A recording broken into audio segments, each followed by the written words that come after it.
इथे एक दुकानात बघायला मिळेल. खरं तर सीसीटीव्ही मध्ये हे जे चित्र कैद झालेलं आहे, यातून आपल्याला याची तीव्रता लक्षात येते. विलास अक्षरशः शहरामध्ये या कंपनीचा 2 ते 3 किलोमीटर परिसरात काचांचे ढीग साचलेले आहेत. रस्त्यामध्ये काचा आहेत आणि प्रत्येक इमारतीच्या खिडक्या, दरवाजे तुटलेले आहेत. फक्त चांगला राहिलेला आहे. त्यामुळे लाखो करोडोचं नुकसान प्रत्येकाला या ठिकाणी झालेलं आहे. आता याचं जे आहे कसं मोजमाप करणार सरकार आणि याची नुकसान भरपाई कशी करणार अशी आता विचारणा होत आहे. निश्चितच. आणि या सगळ्याचं जे नुकसान झालेलं आहे ते आहे, पण जेव्हा हे सगळं झालं त्यानंतर त्या नागरिकांच्या मानसिक अवस्थेचं काय झालं असेल ते देखील या दृश्यांमध्ये आपण बघतो. सैरावर माणसं पळतायत. त्या आज लोकांशी तू बोललास, त्यांची काय परिस्थिती होती, त्यांची मानसिकता काय होती आज या सगळ्याला सामोरं गेलेल्या सगळ्या नागरिकांची? लोकांचं खरं तर असं म्हणणं आहे की थोड्या वेळासाठी स्तब्ध झाले. त्यांना कळेन असं झालं की नेमकं काय झालं, हा बॉम्ब ब्लास्ट आहे की बिल्डिंग हादरली की एक प्रकारे भूकंप आलेला आहे.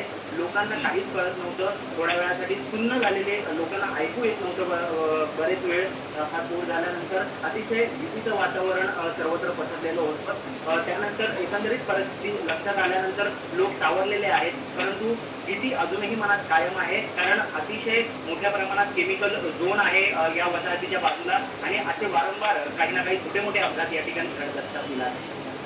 पण हे जेव्हा सगळा अपघात झाला, त्या अपघातानंतर जेव्हा माणसं सैरावयाला पळत होती, रस्त्यावर गाड्या देखील होत्या, त्या सगळ्या गाड्यांच्या देखील अपघात झाले असतील. रस्त्यावरची परिस्थिती नेमकी कशी होती?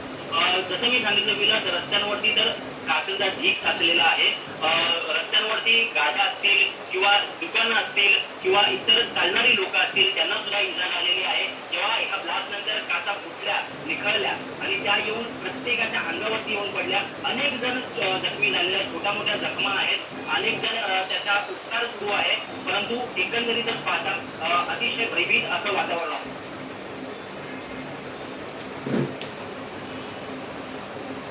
तेव्हा ही सगळी दृश्य खूप बोलकी आहेत. आज डोंबिवलीकरांनी कुठला क्षण अनुभवलाय, काय अनुभवलंय, कुठल्या प्रसंगातून ते गेलेले आहेत हे या दृश्यांमधून स्पष्ट दिसत आहे.